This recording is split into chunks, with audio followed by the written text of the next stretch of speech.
네, 뉴스업 시작하겠습니다. 현재 응급실 운영에 비상이 걸린 주요 병원은 모두 25개에 달하는데요. 정부는 급한 대로 5곳에 군의관 15명을 투입했습니다. 인원도 적지만 업무도 제한적인 탓에 파견의 실효성이 떨어진다는 지적이 나오자 정부는 현장 압박감을 줄이는 데 도움이 되는 차원이라고 설명했습니다. 백종규 기자가 보도합니다. 건국대 충주병원과 강원대병원, 세종 충남대병원, 이대 목동병원 등 4곳은 응급실 단축 운영. 순천향 천안병원은 소아응급 전문의 부족으로 소아응급의료센터를 주 3회 주간에만 운영합니다. 정부가 응급실 운영에 차질이 생겼다고 지목한 병원은 이렇게 5곳인데 의사 부족으로 25개 주요 병원 응급실은 당직 의사 혼자서 근무해야 할 상황에 놓인 것으로 나타났습니다. 필수 의료 역량 유지를 위해 정부는 과감한 지원을 강조했지만 지금 당장 어려움이 있는 것은 사실이라고 밝혔습니다. 의료진의 이탈, 피로도 심화로 일부 응급의료기관이 부분 운영을 실시하는 등 평상시보다 어려운 상황입니다. 응급실 인력 보강을 위해 군의관 250명을 투입하기로 한 가운데 응급의학 전공 군의관 8명을 포함한 15명이 응급실 5곳에 먼저 배치됐습니다. 세종 충남대병원과 충북대병원 각 2명, 이대 목동병원과 아주대병원 각 3명, 강원대병원 5명이 파견됐고 나머지 군의관 235명도 오는 9일까지 배치를 완료할 계획입니다. 다만 군의관 배치 실효성 논란은 여전합니다. 군의관이 맡는 업무가 제한돼 있는데 기존 인력을 대체할 수 있느냐는 건데 정부는 교수급의 숙련된 역할을 기대하지 않는다면서 다만 군의관을 파견해 응급실에서 2명 정도가 동시에 근무할 수 있는 환경을 만드는데 중점을 두고 있다고 설명했습니다. 훨씬 현장에 압박감을 줄이는 데 도움 줄 수 있겠다. 그런 차원에서 저희가 파견을 한다 이런 말씀을 드리고 그러면서 응급의료체계가 어려움을 겪는 것은 맞지만 붕괴 수준은 아니라면서 과도하게 불안해할 필요는 없다고 거듭 강조했습니다. YTN 백종규입니다. 119 구급대가 환자를 옮겼다가 병원 측의 거부로 다른 병원을 찾아가는 이른바 뺑뺑이 사례가 올해에만 3,600건에 달하는 것으로 파악됐습니다. 특히 10건 가운데 4건은 치료할 전문의가 없어서 환자를 재이송해야 했는데 의정 갈등 장기화 여파가 계속된 탓으로 풀이됩니다. 권민석 기자입니다. 지난 2월 전공의 집단사직 여파가 반년 넘게 누적된 응급의료 현장은 그야말로 살얼음판입니다. 위급 환자를 받아주는 병원을 찾아 헤매는 일이 하루가 멀다 하고 이어지고 있습니다. 저희 코로나와 그리고 호흡곤란 증상이 같이 동반되어 있는 환자분이신데요. 부산 지역의 병원을 선정이 안 돼가지고 약 130km 떨어져 있는 대구, 약 1시간 반 이상 걸리는 대구 지역으로의 대학병원으로 이송한 또 사례들이 있습니다. 소방구급대원들이 하소연하는 응급실 뺑뺑이는 통계로도 확인됩니다. 올해 1월부터 지난달 20일까지 119 구급대가 환자를 이송했지만 병원 측 거부로 다른 병원으로 다시 옮겨진 사례는 모두 3,597건. 한 번 재이송된 경우가 대부분이었지만 2차례나 병원을 옮긴 사례도 121건 있었고 무려 4차례 병원을 전전한 경우도 23건이나 됐습니다.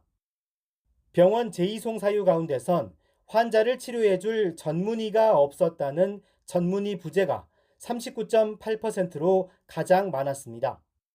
전공의가 수련병원을 떠난 이후 나머지 의사들이 공백을 메우다 생기는 과부하의 악순환을 짐작할 수 있는 대목입니다. 구급대가 이송 가능한 병원을 찾아달라고 119 구급상황관리센터에 도움을 요청하는 건수도 크게 늘었습니다. 올해 2월부터 지난달까지 구급상황관리센터가 병원을 선정해 준 건 1,197건으로 지난해 같은 기간보다 131% 급증했습니다. 의정 갈등 장기화로 환자 수용을 거부하는 병원이 늘고 응급실 의사도 부족해지면서 응급 환자의 골든타임 대처에도 차질이 커질 수 있다는 우려가 나옵니다. YTN 권민석입니다. 대한의사협회가 환자 본인이 전화할 수 있으면 경증이라는 박민수 보건복지부 2차관 발언을 두고 비판의 목소리를 냈습니다. 의협은 박 차관의 망언에 경악을 금치 못한다면서 무지한 발언을 일삼는 것에 심각한 유감을 표한다고 밝혔습니다. 또 정부가 우리나라 의료를 살리길 원한다면 박 차관을 비롯해 의료 체계를 망친 관계자들을 경질하고 더 늦기 전에 사태 해결을 위해 의료계와 논의해야 한다고 촉구했습니다. 네, 이런 가운데 윤석열 대통령이 심야 응급실을 방문해 현장을 점검하고 의료진들을 만나 간담회를 열었습니다. 윤 대통령은 명절 연휴 의사들이 번아웃되지 않도록 예비비 편성 등 대책을 마련하고 필수 의료에 대한 지원을 전폭적으로 강화하겠다고 강조했습니다. 강희경 기자입니다. 늦은 밤 윤석열 대통령이 의정부 성모병원 권역응급의료센터를 방문했습니다. 응급실 진료 대란이 이어지는 가운데 의료진들을 격려하고 생생한 목소리를 듣기 위해 현장을 찾은 겁니다. 의료진들이 힘들고 고생하는지 제가 좀 현장 점검을 좀 받습니다. 네. 건강하게 나가십시오. 네. 의료진들과의 간담회에서 윤 대통령은 응급의료가 필수 의료 중 가장 핵심인데 국가가 제대로 돕지 못한 것 같다며 헌신하는 의료진에게 늘 죄송하고 감사하다고 말했습니다. 이어 응급실 수요가 많아지는 명절 연휴, 의사들이 번아웃되지 않도록 최선을 다하겠다며 필요하다면 예비비라도 편성하겠다고 밝혔습니다. 특히 업무 강도가 높고 의료사고 위험에 노출돼 있는 필수 의료에 대해서는 조속히 적절한 보상 체계가 마련되도록 노력하겠다고 약속했습니다. 의료진들은 전공의의 빈자리를 채운 교수들의 피로감이 높아지고 있다고 어려움을 전하며 권역응급의료센터가 중증 응급환자 위주로 진료할 수 있도록 시스템을 갖춰야 한다고 제안했습니다. 또 의료 전달 체계를 개선해 환자 수가 아닌 진료 난이도로 보상받을 수 있도록 해달라고 말했습니다. 이에 대해 윤 대통령은 그동안 보상이 공정하지 못했다며 고위험, 중증 필수의료 부문이 인기과가 되도록 정부가 전폭적으로 지원을 강화하겠다고 답했습니다. 윤 대통령이 의료기관을 방문한 건 지난 2월 의료개혁 발표 이후 이번이 9번째로 대통령실은 응급실 현장 방문이 이번 한 번에 그치지 않을 예정이라고 강조했습니다. YTN 강희경입니다. 정부가 보험료율을 높이고 소득 대체율을 유지하는 내용의 국민연금 개혁안을 발표했습니다. 지난 21대 국회 특위가 발표했던 것보다는 소득 대체율이 낮아진 건데요. 정부는 세대별로 보험료율을 차등 적용하는 방안도 공개했습니다. 김주영 기자가 보도합니다. 정부가 공개한 국민연금 개혁안은 보험료율을 현행 9%에서 13%로 올리는 것을 기본으로 합니다. 지난 1998년 9%로 오른 뒤 20년 넘게 그대로 유지되고 있던 겁니다.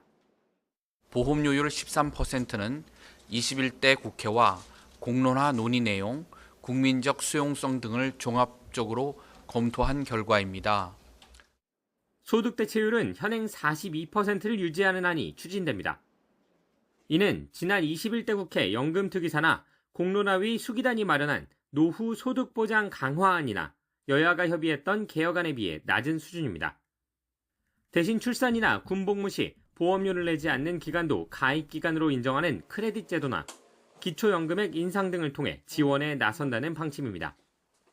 많이 내고 조금 받는다는 청년층의 불만을 감안해 세대별로 보험료율 인상의 속도를 차등화하는 안도 내놓았습니다.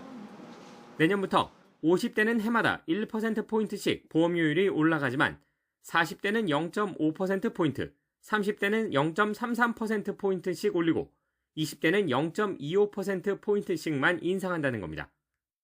다만 보험료율 인상 속도 차등은 처음 시도하는 것인 만큼 국회에서 충분한 의견 수렴 과정을 거쳐 논의가 진행될 수 있도록 지원하겠습니다.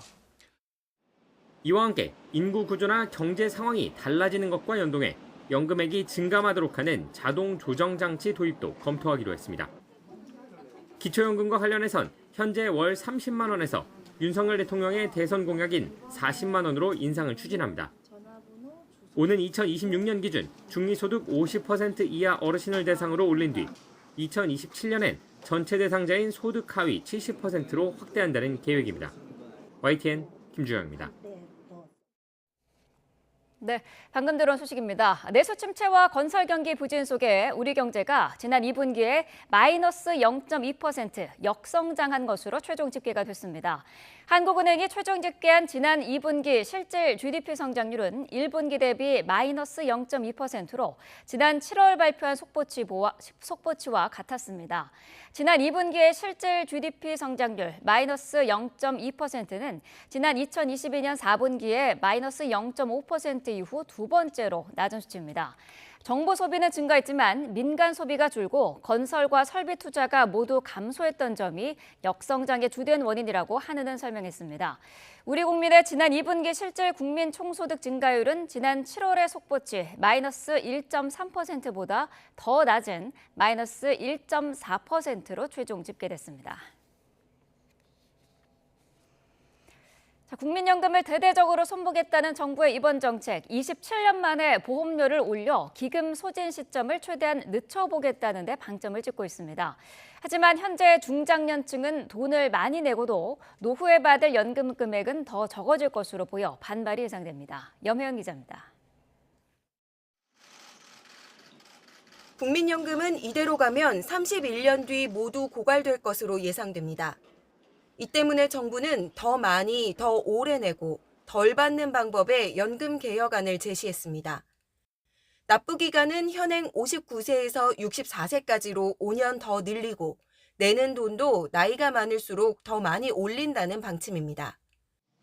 이렇게 하면 기금 소진 시점은 2072년까지로 애초 예상에서 16년 더 늦춰지게 됩니다.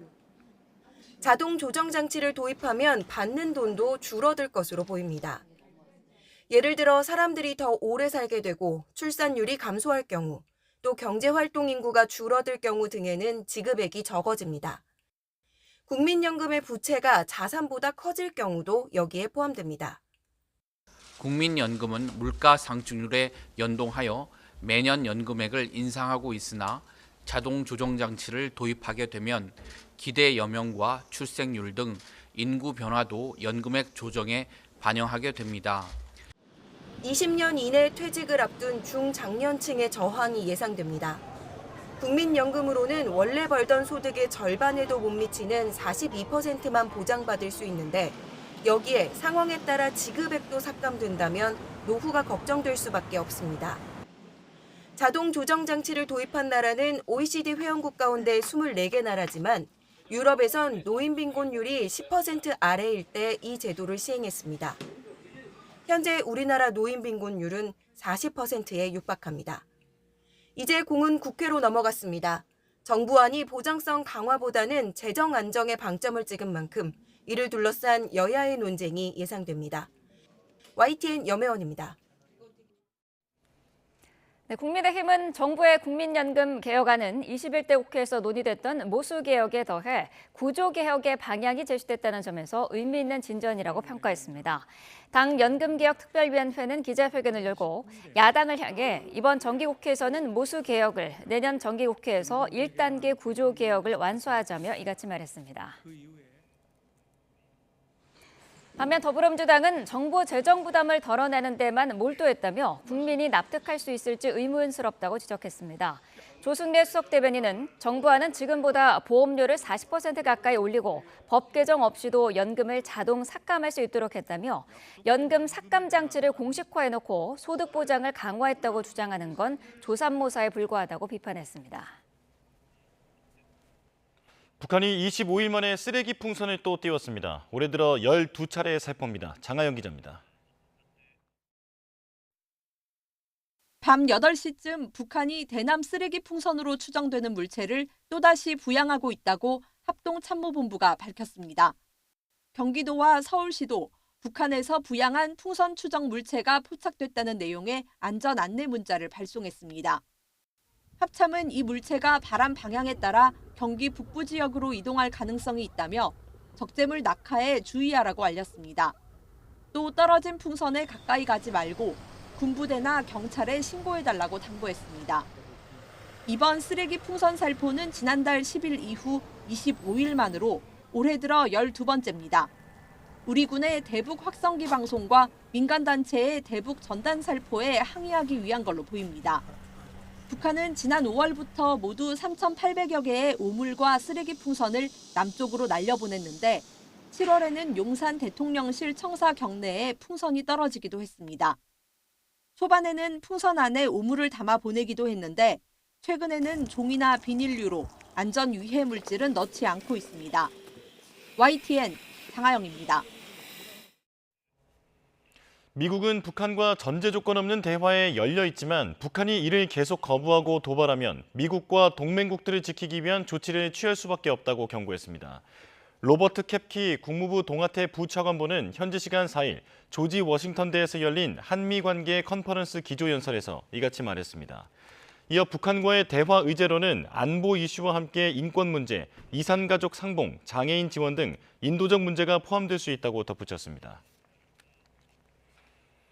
미국 조지아주 고등학교에서 총격 사건이 발생해 4명이 숨지고 9명이 다쳤습니다. 겁에 질린 학생들은 부모에게 문자로 현장 상황을 알리기도 했습니다. 이광현 기자입니다. 학교 건물 밖에 사람들이 몰려 있고 구급차와 경찰차 수십 대가 늘어서 있습니다. 현지 시간으로 4일 오전 미국 조지아주 애틀랜타 교회에 있는 고등학교에서 총격 사건이 발생해 4명이 숨지고 9명이 다쳤습니다.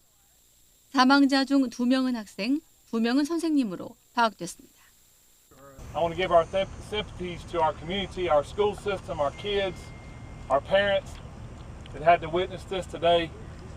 Obviously, what you see behind us is an evil thing today.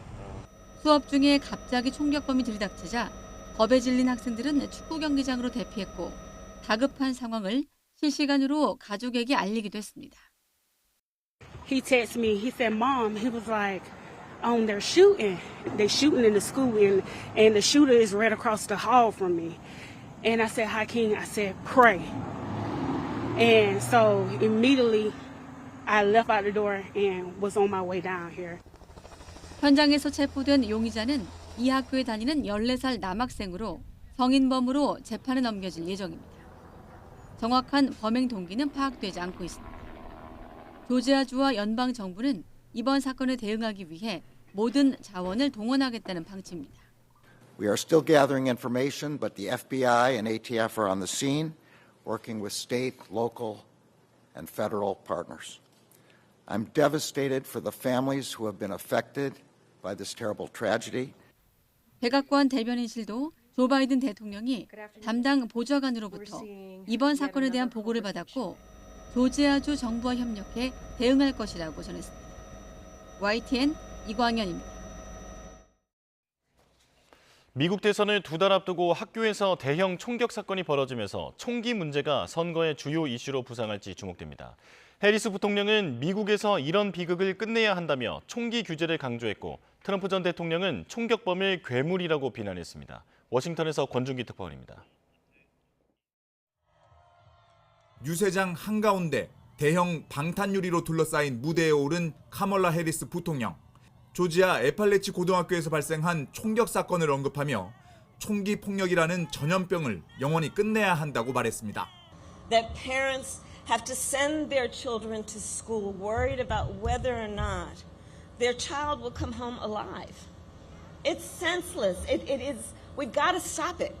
바이든 대통령은 성명을 통해 이런 상황을 정상이라고 여겨선 안 된다며 의회에 총기 규제 법안을 처리할 것을 촉구했습니다. 공격용 총기와 고용량 탄창을 금지하고 총기 구매자의 신원 확인 강화를 서둘러 시행해야 한다고 강조했습니다. We continue to call on Congress to do something.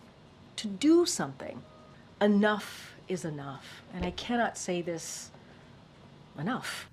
지난 7월 유세 현장에서 피격당했던 도널드 트럼프 전 대통령은 자신의 SNS에 올린 2줄짜리 게시물에서 희생자들에 대한 애도를 표시했습니다. 병들고 정신 나간 괴물이 소중한 아이들의 목숨을 앗아갔다며 총격범을 비난했지만 총기 규제는 언급하지 않았습니다. 미국 언론들은 대선을 2달 앞두고 벌어진 학교 총기 사건으로 총기 규제 문제가 대선 쟁점으로 떠오를지 주목하고 있습니다. 이런 가운데 총격 사건이 벌어진 조지아와 펜실베니아 주가 이번 대선 승패를 가를 핵심 경합주라는 분석이 나왔습니다. CNN 여론조사 결과 조지아에서 해리스와 트럼프의 지지율이 48대 47%로 박빙이었고 펜실베니아에서는 두 후보 모두 47%로 동률을 기록했습니다. CNN은 결국 두 경합주를 차지하는 후보가 11월 대선을 승리할 가능성이 높을 거라고 전망했습니다. 워싱턴에서 YTN 권중입니다. 미국 노동시장의 수요 흐름을 보여주는 7월 구인 규모가 3년여 만에 최저치를 기록했습니다.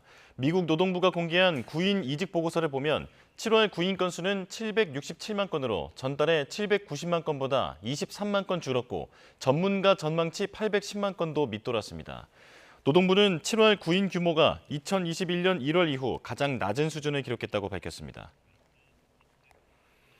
미국 고용시장 냉각 우려 속에 뉴욕 증시가 혼조세로 마감했습니다. 현지 시간 4일 뉴욕 증권거래소에서 다우존스 30 산업평균지수는 전 거래일보다 0.09% 상승한 4974.97로 소폭 반등했습니다. S&P 500 지수는 0.16% 내린 5520.07로 끝났고 기술주 중심의 나스닥 지수도 0.3% 하락한 17084.3으로 하락세를 이어갔습니다. 이 시각 8시 11분 지나고 있습니다. 오늘 날씨 어떨지 날씨 스튜디오 연결해 알아보겠습니다. 윤수빈 캐스터. 네, 윤수빈입니다. 오늘의 날씨 키워드로 알아보겠습니다. 바로 가을비와 늦더위입니다. 오늘은 서울을 비롯한 중서부 지방에 비가 조금 내리겠습니다. 이 지역에 계신 분들은 우산을 잘 챙겨 나오셔야겠는데요. 비는 아침에 경기 북부를 시작으로 점차 그 밖의 중서부와 제주도로 확대하겠습니다. 하지만 늦더위를 식히기에는 양이 적겠습니다. 따라서 비가 내려도 후텁지근하게 느껴지겠고요. 낮 동안 대체로 맑은 하늘이 함께하는 남부지방은 33도 안팎의 더위가 이어지겠습니다. 네, 지난 밤에는 덥더라고요. 서울이 다시 열대야가 나타났다면서요? 네, 맞습니다. 고온 다습한 남서풍이 유입되면서 밤사이에도 기온이 크게 떨어지지 못하고 서울은 9일 만에 다시 열대야가 나타났습니다. 낮 동안에도 흐린 날씨 속에 비가 내리겠지만 체감 온도가 31도까지 오르겠고요. 퇴근길 무렵 다시 기온이 떨어지기 시작해 자정에는 25도 안팎을 보이겠습니다. 서쪽 지방을 중심으로 다시 폭염특보가 내려진 가운데 그 밖의 지역 낮 기온도 살펴보면 대전과 광주 32도, 대구는 33도까지 오르겠습니다. 오늘 서울은 비가 언제부터 옵니까? 네, 현재 동쪽 지방은 맑고 서쪽 지방은 하늘빛만 흐린데요. 잠시 뒤 경기 북부를 시작으로 정오 무렵에는 서울에도 비가 시작되겠고요. 오후부터는 그 밖의 중서부와 제주도로 비가 확대하겠습니다. 예상되는 비의 양은 5에서 20mm로 많지는 않겠습니다. 밤이면 대부분 그치겠지만 일부 지역에서는 내일 새벽까지 이어지는 곳이 있겠고요. 밤사이 호남 서부에도 5mm 미만의 비가 조금 내리겠습니다. 당분간 한낮 늦더위는 계속되는 가운데 내일은 동해안 지역에 비가 내리겠고요. 그 밖의 지역은 주말인 모레까지 기습적인 소나기가 지날 전망입니다. 지금까지 날씨엔 키워드였습니다. 9월 5일 뉴스업 주요 일정 정리합니다. 어제 민주당에 이어 오늘은 국민의힘 추경호 원내대표가 정기국회 교섭단체 대표연설에 나섭니다. 추 원내대표는 미래와 협치, 민생을 주제로 관련 입법과 연금, 의료, 교육, 노동 분야 등에서의 개혁과제 완결 필요성을 강조할 예정입니다. 국민의힘 한동훈 대표와 더불어민주당 이재명 대표 등 여야 당대표들이 대한상공회의소 최태원 회장과 잇따라 간담회를 합니다. 첨단 산업과 기후위기 대응, 기업활동 규제 완화 등 경제 현안에 대한 산업계 입장을 들을 것으로 전망됩니다. 미국계 사모펀드 론스타가 1,600억 원대 부당 이득금을 돌려달라며 우리 정부와 서울시를 상대로 제기한 소송의 항소심 결과가 오늘 나옵니다. 앞서 1심은 정부와 서울시가 모두 1,682억 원을 돌려줘야 한다고 판단해 사실상 론스타 측의 주장을 대부분 받아들였습니다. 5.18 민주화 운동 유공자와 유족 800여 명이 우리나라를 상대로 정신적 손해를 배상하라며 낸 소송의 2심 결과가 나옵니다. 앞서 1심은 국가의 배상 책임을 인정하면서 연행이나 구금 피해자는 하루당 30만 원, 장애 없는 상해 피해자는 500만 원을 배상하라는 등 구체적인 위자료 산정 기준을 제시한 바 있습니다. 뉴스업 주요 일정이었습니다. 네, 더불어민주당 박찬대 원내대표가 어제 교섭단체 대표연설에서 윤석열 대통령을 겨냥해 헌법 유린, 친일 등 날선 비판 발언을 쏟아냈습니다. 국민의힘은 언제까지 프레임 정치에 매몰돼 있을 거냐고 반발했습니다. 정인용 기자입니다. 22대 국회 첫 교섭단체 대표연설에서부터 민주당은 윤석열 대통령과 정부를 정조준했습니다. 3.1운동으로 건립된 대한민국 임시정부 계승이란 헌법 전문과 달리 윤 대통령이 반헌법적으로 인사권을 행사하고 있다고 맹비난한 겁니다. 친일파 명예회복을 주장하는 자를 독립기념관장에 앉히고 일제강점기에 우리 국민이 일본 국적이었다 주장하는 자를 노동부 장관에 임명했습니다. 일방적 친일 정책에도 일본은 독도 영유권 주장과 역사 왜곡을 계속하고 있다며 자위대가 한반도로 들어오지 않을까 우려된다고도 주장했습니다. 또 김건희 여사의 범죄 의혹이 쌓여 있다고 주장한 데 이어 순직 해병대원의 억울함을 푸는 건 정의 실현이라며 쌍특검도 재차 촉구했습니다. 권력이 있어도 잘못했으면 처벌받는 것이 공정이고 상식입니다. 특검법은 공정과 상식을 바로 세우기 위한 대표적인 법안입니다. 손을 내민 대목도 있는데 의료 대란 해결을 위해 여야는 물론 의료계와 정부가 참여하는 비상협의체를 만들자고 제안했습니다. 아울러 1987년 헌법체제를 시대에 맞게 고치자며 대통령 4년 중임제 개헌을 공식 의제로 띄웠습니다. 국민의힘은 민생 해결에는 공감하지만 그보다 민주당의 입법 폭주를 반성하는 게 국회 정상화의 첫걸음이라고 꼬집었습니다. 또 거대 야당의 본부는 망각하고 정부 여당의 모든 책임을 돌렸다며 사실상 협치를 걷어차겠다는 선언이었다고 깎아내렸습니다. 특히 여전히 친일 프레임 정치에 사로잡혀 앞뒤가 맞지도 않는 말을 한다며 거세게 반발했습니다. 출처와 근거가 미약한 내용을 사실인 듯 유도하며 정치 공세와 선전선동을 이어갔습니다. 친일 프레임으로 대통령의 인사권을 형해한 부분 역시 의회에서 언급하기에 부적절한 발언이 박 원내대표의 검찰 독재 언급에는 이재명 대표를 지키려는 민주당의 의회 독재가 민주주의를 위협하는 핵심 요인이라고 맞받기도 했습니다. 박찬대 원내대표가 강조한 25만 원법과 노란봉투법을 두고도 여당은 겉은 번지르르 하지만 속은 변변치 않은 양두구육이라고 혹평했습니다. 9월 정기국회에서 해당 법안 재의결을 추진하는 야당과 또 한 번 충돌이 예상됩니다. YTN 정인용입니다. 네, 오늘은 국민의힘 추경호 원내대표가 교섭단체 대표연설에 나섭니다. 추 원내대표는 미래와 협치, 민생을 주제로 관련 입법과 연금, 의료, 교육, 노동 분야 등에서의 개혁과제 완결 필요성을 강조할 예정입니다. 또 국민의힘은 국민의 삶을 최우선에 두는 정당임을 거듭 강조하며 민주당에는 정쟁을 뒤로하고 민생을 위한 국회 만들기에 함께 노력해 나가자고 제안한다는 계획입니다. 민주당 김민석 수석 최고위원이 연일 계엄 준비 의혹을 띄우면서 필요하면 여권과 공개 토론도 할 수 있다고 밝혔습니다. 아직 구체적인 증거는 공개하지 않고 있는데요. 이에 국민의힘은 민주당 이재명 대표 1심 선고에 대비한 정치 공작이라면서 연일 맹공을 퍼붓고 있습니다. 박정현 기자입니다. 민주당은 계엄 준비 의혹이 전혀 현실성 없다는 여당 공세에 분명한 근거를 바탕으로 종합적인 판단을 하고 있다고 맞섰습니다. 원한다면 윤석열 대통령이든 국민의힘 한동훈 대표든 공개 토론도 하겠다고 응수하며 오히려 판을 더 키우겠다는 의지도 내비쳤습니다. 이 문제에 대해서 전 좋아하는 생중계 토론을 할 용의가 있습니다. 실제로 국민 앞에서 이 사안이 과연 우리가 이렇게 진지하게 검토하고 토론하고 경고해야 될 사안이 아닌지. 압도적 의석을 가진 야당이 계엄을 해제할 수 있다는 여당의 반론 역시 성립하지 않는다는 입장입니다. 현행범 체포의 경우 국회의원 불체포 특권도 적용되지 않기 때문에 국회가 계엄을 제지할 수 없다는 논리입니다. 다만 당내 일각에선 정말 근거 있는 의혹 제기가 맞느냐는 의구심 섞인 시각도 없진 않습니다. 국민의힘은 이재명 대표 1심 선고를 앞두고 지지층을 결집하기 위한 민주당의 공포 마케팅이라며 연일 반발하고 있습니다. 이 대표가 유죄를 선고받을 것에 대비해 대통령 독재 프레임으로 여론을 호도하고 야당에 유리한 전국을 만들겠다는 계산이 깔렸단 겁니다. 이재명 대표의 정치 생명을 끊을 수 있는 결과가 1심에 나올 수 있기 때문에 국민적 저항이 일어날 수 있다는 걸 전제로 하는 거고, 그럼 그 국민적 저항을 탄압하기 위한 수단으로 계엄령을 쓰겠다는 취지의 지금 그 프레임을 만들고 있거든요.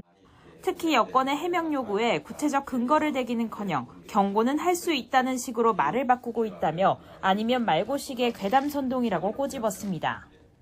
여야 대표회담에서 이재명 대표가 본격 제기한 계엄 준비 의혹을 둘러싼 논란이 정기국회 최대 뇌관으로 떠오른 모습입니다. YTN 박정현입니다. 네, 문재인 전 대통령 옛 사위의 특혜 채용 의혹을 수사 중인 검찰이 딸 다혜 씨의 주거지 등에서 압수한 물품들을 분석하고 있습니다. 문 전 대통령과 경제 공동체였는지 확인하려는 건데요. 다혜 씨는 검찰 수사를 공개 비난하고 나섰습니다. 김민성 기자입니다. 지난주 검찰이 주거지뿐만 아니라 자신이 사들인 제주도 별장 등을 압수수색하며 강제 수사에 나선 데 대해 문다혜 씨가 SNS를 통해 입장을 밝혔습니다. 검찰이 경제 공동체란 말을 만들어 성공했던지라 다시금 추억의 용어를 소환했느냐며 자신들은 경제 공동체가 아닌 운명 공동체, 가족이라고 주장했습니다.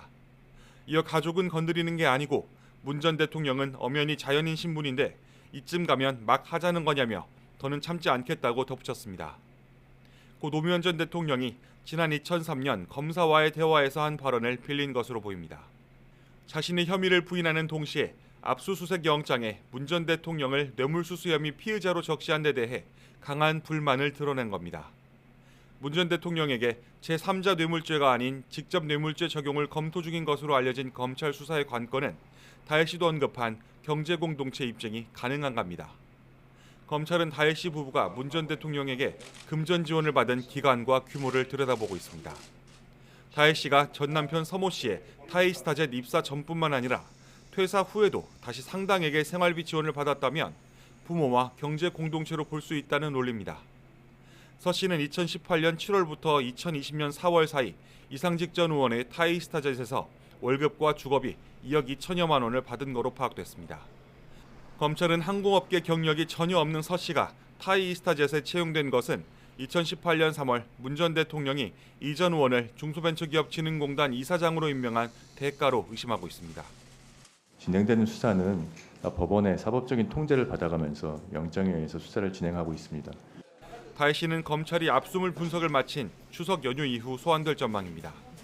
피의자로 적시된 문 전 대통령도 어떤 방식으로든 조사가 이루어질 것으로 보입니다. YTN 김민성입니다. 조국혁신당의 조국 대표는 문재인 전 대통령과 그 가족을 겨냥한 검찰 수사는 추석 명절 밥상에 윤석열 대통령, 김건희 여사 대신 다른 이름을 올리기 위한 기획수사라고 주장했습니다. 조 대표는 3년은 너무 길다 특별위원회 회의에서 두 사람의 범죄 혐의는 온갖 법 기술로 덮어주는 검찰이 전직 대통령과 가족에는 기본 도의를 무시하는 수사를 하고 있다며 이같이 말했습니다.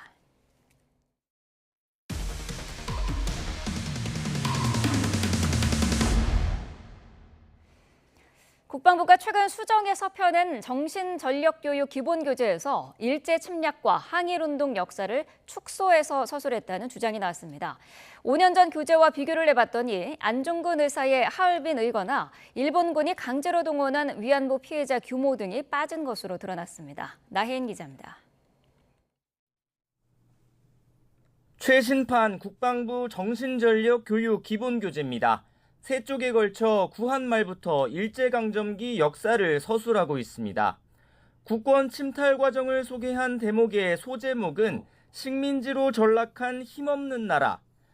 일본이 메이지 유신이란 근대화를 통해 단기간에 부국강병을 이룬 반면 조선은 부국강병은커녕 치안조차 유지할 수 없었던 나라라고 평가합니다. 5년 전 교재에서 같은 시기를 다룬 단락을 찾아봤습니다. 목차와 소제목은 다르지만 중간중간 토시까지 같은 문장들이 눈에 띕니다.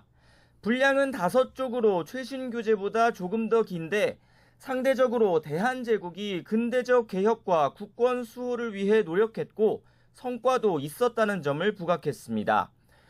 1909년 안중근 의사의 하얼빈 의거나 홍범도 장군을 필두로 한 전국적인 항일 의병운동도 두 문단에 걸쳐 비중 있게 다뤘습니다. 지금 교재에선 빠진 내용입니다. 일본군 위안부 강제동원 피해를 서술한 표현도 일부 달라졌습니다. 5년 전 교재에선 20만 명을 성노예로 만들었다고 적었는데 지금은 구체적인 숫자가 빠진 채 매우 많은 여성으로만 기재됐습니다. 일본이 불편해할 만한 내용 또는 우리 국민이 봤을 때 일본에 대해서 그런 안 좋은 또는 좀 강인한 그런 인상을 남기는 내용들을 계속 삭제하고 수정하고 바꿔가고 있다 이렇게 생각하는 거고. 국방부는 5년 전 교재 내용을 삭제한 게 아니라 대적관을 강화한 새로운 교재를 집필한 거라고 해명했습니다. 정신전력 교재는 역사교과서가 아니라며 장병들이 반드시 알아야 할 핵심 내용은 전부 기술했다고 강조했습니다. 이번 교재는 애초 지난해 10월 개정 발간됐다가 독도를 분쟁 지역으로 표기한 사실이 드러나면서 최근 다시 수정 작업을 거쳤습니다. 5년 전과 달리 집필진과 감수진, 자문위원 명단은 공개되지 않았는데 국방부는 전 부서가 교재 보완에 참여해 별도 집필진이 없다고 밝혔습니다. 검증은 외교부와 동북아 역사재단 등 공신력 있는 외부 기관과 전문가들의 자문, 토의를 거쳐 받았다고 덧붙였습니다. YTN9입니다. 네, 어제 있었던 9월 모의평가 난이도는 전 과목에서 지난해 수능과 또 6월 모의평가보다 쉬웠던 것으로 분석됐습니다.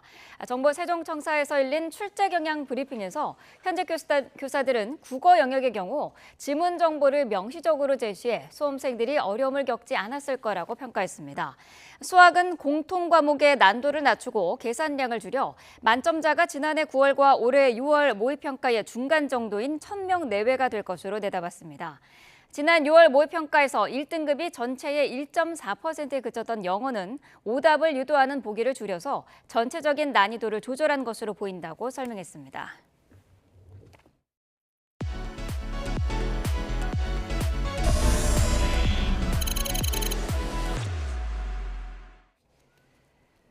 네, 의대 정원 확대로 혼란스러운 중에도 2025학년도 대입 수능 시기에는 흘러가고 있습니다. 어제 수능 전초전인 9월 모의평가가 있었는데요. 달라진 입시 내용과 의대 증원 확대 영향 짚어보도록 하겠습니다. 오재성 다원교육입시연구소장과 함께하겠습니다. 어서 오십시오. 자, 내년도 입시에서 이제 의대 증원이 확대가 된 상황인데요. 실제로 현장에서 관심도는 어느 정도 높아졌습니까? 네, 아무래도 학생들 자체나 또 학부모님들 자체의 기대치가 높다랄까요? 네. 아무래도 27년 만에 증원된 이 의대 증원이 그래도 작년 대비 합격선보다 경쟁률과 또 여러 가지 변수가 네. 나한테 기회가 있지 않겠나. 아하. 그런 기대 심리로 인하여서 이제 어느 정도 학생들이 좀 지원을 더 좀 공격적으로 한다랄까요? 네. 더 소신 지원한다 할까요? 이런 부분들이 현장에서는 좀 투명하게 보이기 때문에 네. 그리고 또한 이제 좀 의대의 역량들이 다소 조금 부족했던 학생들뿐들이 같이 좀 이렇게 지원한다는 것도 보여서 일명 일반 학과와 의학계를 동시 지원하는 거죠. 네. 뭐 이런 학생들도 좀 현장에서 보이기 때문에 그래서 역시 의대 증원에 대한 기대치와 그다음에 인원수 변수 이런 것들을 좀 학부모님과 학생들이 기대하는 것 같습니다. 네, 어떻습니까? 뭐 지금 고3인 재학생들의 관심이 더 높은지 아니면 N수생의 관심도 굉장히 높다 이런 보도가 많이 나왔었는데 어떻습니까? 네, 그 N수생분들을 일명 졸업생이라고 하고요. 네. 또 뭐 이제 검정고시생 이렇게 또 구분도 하는데요. 네. 그래도 어떻든 이 수능을 다시 준비하거나 또 수시를 다시 지원하는 분들이 있는데 최근 이제 학생들을 이렇게 만나 보면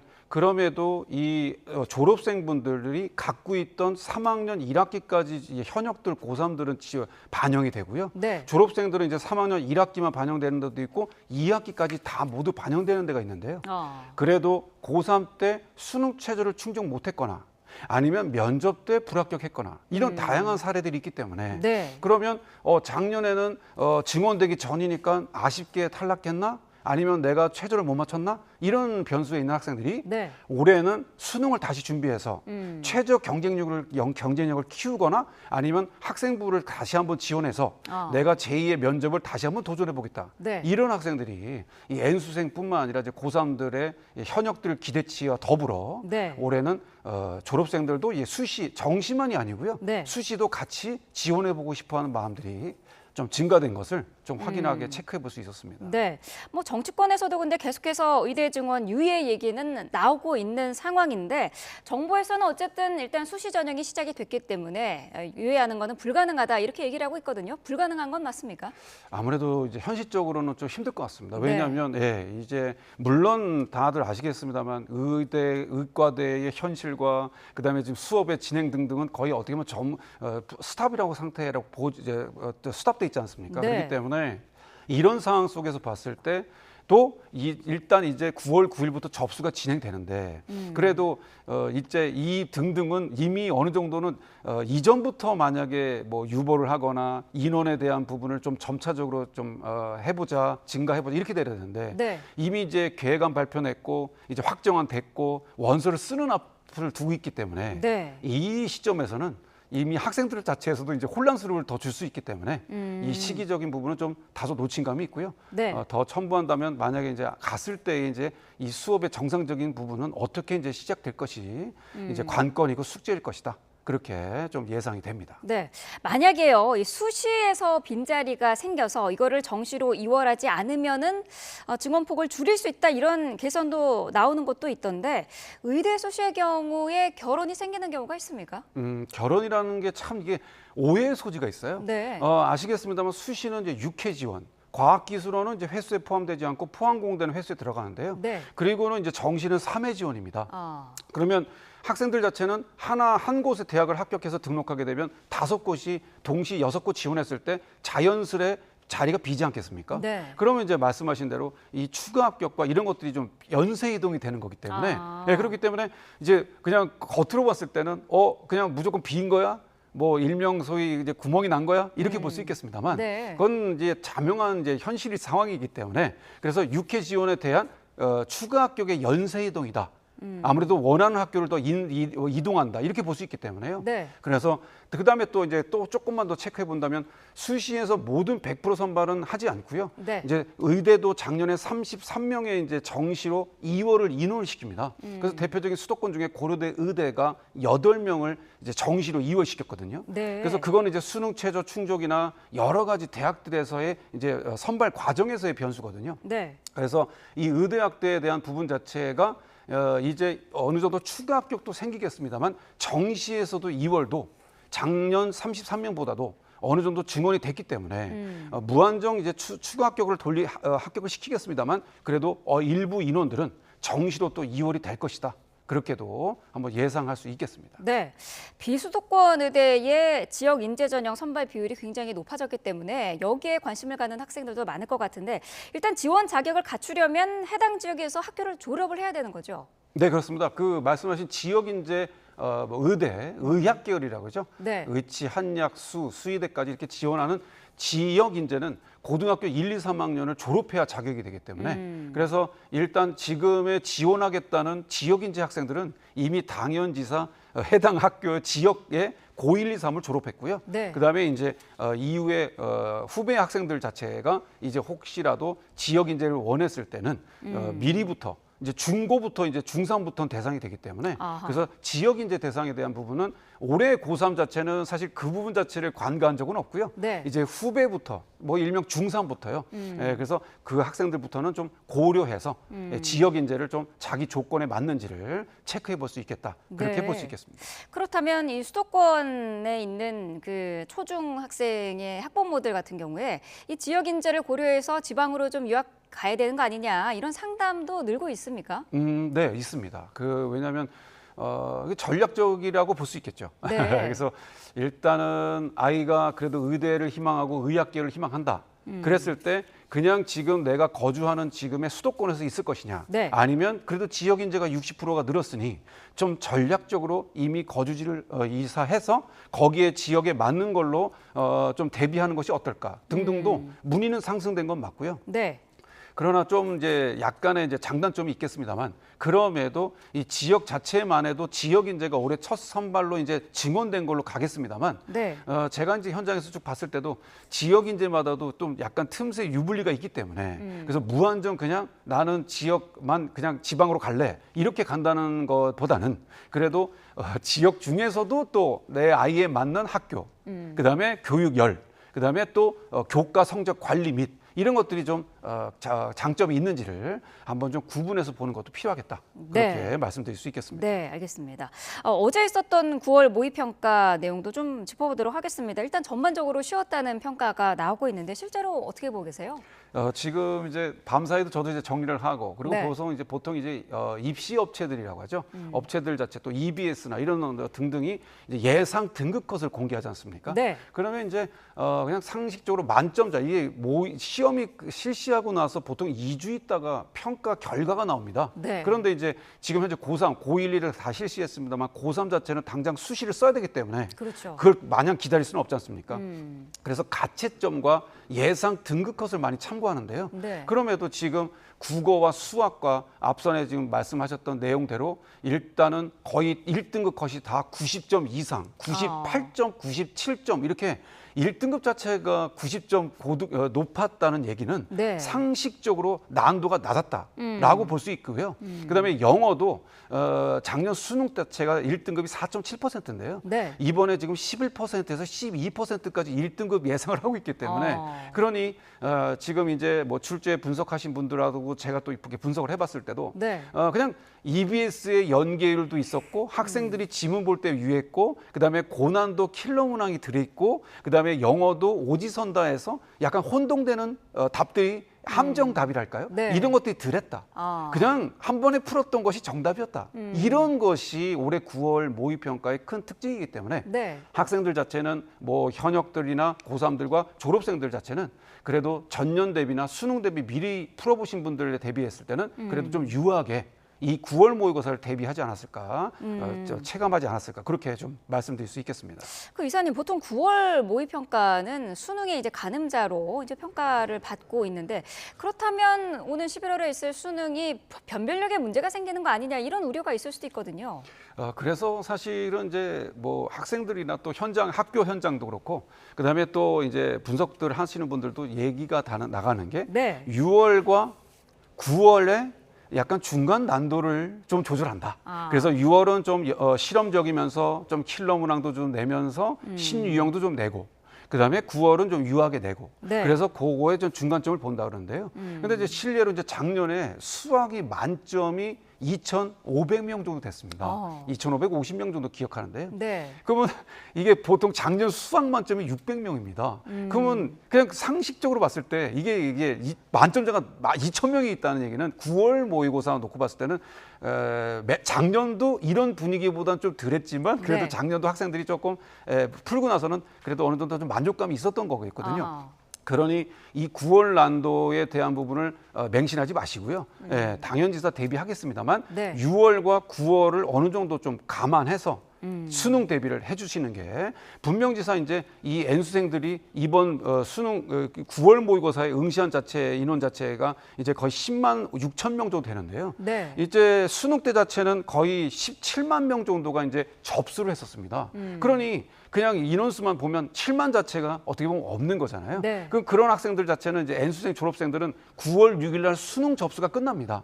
그럼 그때 투명한 인원이 좀 조사되지 않겠습니까? 그렇기 때문에 그 좀 N수생들의 고득점자들도 허수가 있을 것이고요. 네. 그다음에 난도도 쉽게 냈으니 이 9월 모의고사로서만 정말 판가름할 수는 없고요. 네. 그래서 바로미터를 봤을 때 6월과 9월을 가늠하면서 수능 대비를 하시는 게 네. 좋겠다. 그렇게 좀 조언을 드리겠습니다. 네, 다음 주부터 이제 수시 접수가 시작이 되는데 앞서서 언급됐던 그 의대 증원 문제도 있고요. 또 무전공 확대 뭐 이런 이슈들도 있기 때문에 좀 학생들이 혼란을 많이 겪을 것 같습니다. 재학생 그리고 재수생의 체크 포인트가 있다면 어떤 걸 짚어주실 수 있을까요? 일단은 지금 뭐 서두에도 계속 그냥 의대만 얘기했습니다만 그래도 이제 N수생 졸업생분들도 이제 자기가 현역 때 갔던 학교보다 수시든 정시든 좀 상향으로 올리겠다는 분도 계시고요. 네. 그것이 일반 대학도 될 수 있고요. 또 학과를 바꾸겠다는 분도 계시겠죠. 또한 현역분들은 일단 그럼에도 올해에 이 여전히 교과 종합 논술 특기로 수시를 4개 전형 선발하는데요. 이 교과 전형 자체의 정량 평가와 그다음에 학생부 종합 전형의 면접 등 이렇게 네. 자신의 고3과 현역 N수생들의 유불리에 대한 전략적을 좀 보셔가지고요. 네. 그리고 N수생들은 그래도 아무래도 좀 논술도 또 기대치가 있기 때문에 그렇죠. 그러면 인문 논술이나 수리 논술, 과학 논술 이런 등등의 강점이 있는지를 문이과 학과나 그다음 일반 학과나 의학 계열 등등의 강점들을 보셔가지고요. 교과 정량과 정성 평가와 그다음에 논구술 이런 것들을 좀 염두해서 고3과 또 N수생들은 자신의 강단점을 좀 보시면서 지원 전략을 세우시는 게 좋겠다. 그렇게 좀 말씀드릴 수 있겠습니다. 네, 대학별로 전형이 또 자주 바뀌는 부분도 있기 때문에 정보전이기도 한데 올해 신설되는 전형들도 있다고요? 네, 그렇습니다. 뭐 서울대 스마트 시스템 과학이라든가 뭐 신설 학과입니다. 네. 네, 그렇기 때문에 되겠고요. 그다음에 고려대 인공지능, 뭐 컴퓨터에서 일부 TO를 좀 빼서 이제 어느 정도 좀 새롭게 오픈한 학과들이라고 볼 수 있겠습니다. 네. 그다음에 이제 아까도 앞서서 말씀드렸다시피 자유전공, 뭐 무학과라는데 이제 대학들은 이런 명칭들을 자유전공 아니면 뭐 한양대 인터컬리지 뭐 이런 식으로 좀 무학과 등등을 자유전공이나 자율전공이나 네. 이렇게 좀 다방면으로 명칭이 돼 있습니다. 네. 그래서 이 신설학과 신설전형 또 의학 계열도 마찬가지 또 의대도 이제 지역인재나 이런 것들 지방들도 특히 확대가 됐기 때문에 네. 그래서 새롭게 신설하는 전형들이나 뭐 동아대 의대 학생부 종합전형 이런 것들이 신설된 전형들이 있습니다. 그러면 이 신설된 전형들은 입시 결과가 없기 때문에 그렇죠. 약간의 예측으로 지원해야 되는데요. 그래도 그런 것들 전략적으로 좀 보셨을 때 전문가 입장에서 볼 때는 이 신설학과들이 학생들이 좀 조심스러워하기 때문에 좀 네. 틈새가 있거든요. 그러니 좀 학생부 자체 학생들이 좀 경쟁력이 있어 보이거나 그래서 틈새를 노리신다면 이 네. 신설학과나 신설 전형을 한번 염두에 보시는 것도 좋겠다. 그렇게 말씀드릴 수 있겠습니다. 네, 알겠습니다. 자, 수능이 이제 한 70일이 남은 그런 상태인데요. 남은 기간 학생들 대비를 잘 해야 될 것 같습니다. 오재성 다원교육입시연구소장과 함께했습니다. 오늘 말씀 감사합니다.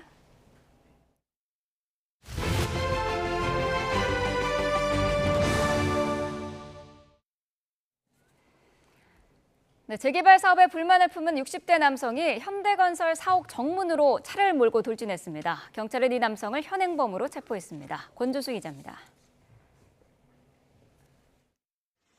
소형 SUV 한 대가 뒤로 물러섭니다.